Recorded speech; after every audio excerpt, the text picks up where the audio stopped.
అలాగే నియోజకవర్గ స్థాయిలో కూడా మళ్ళీ మన మీటింగ్ ఏర్పాటు చేసుకుంటాం.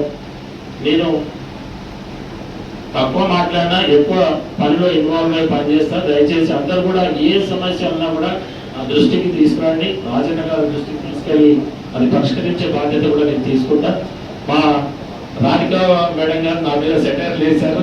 వాస్తవే, నేను మాట ఇచ్చిన మాట వాస్తవే, కానీ దురదృష్టవశాత్తు నిలబడ్డాయినా ఓడిపోయింది.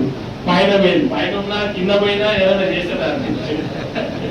పైన పోయింది కింద పోయింది కనుక వారు ఇచ్చినటువంటి వారి హామీలను నేను నెరవేర్చలేకపోయినా తప్పకుండా మాత్రం నేను నీతిగా నిజాయితీగా వెళ్తే మాత్రం ఉంటాను. అది పరిష్కారం అయితే కాబట్టి అది పరిష్కారం కోసం మాత్రం నేను నా కృషి మాత్రం డెఫినెట్ గా ఉంటుంది. మా రాధికా మేడం గారికి భవిష్యత్తులో కూడా నా సహాయం అక్కర్లేదు, పెద్ద మేడమే నాకన్నా సీనియర్ లీడరే, కానీ ఏ అవసరం ఉన్నా కూడా డెఫినెట్ గా అండగా నిలబడతానని మరి రాజన్న గారికి, రాధిక గారికి, ఇక్కడ ఉన్నటువంటి గౌరవ పెద్దలందరూ కూడా పేరు పేరున హృదయపూర్వకమైనటువంటి ధన్యవాదాలు తెలియజేస్తూ సెలవు తీసుకున్నాను. జై తెలంగాణ.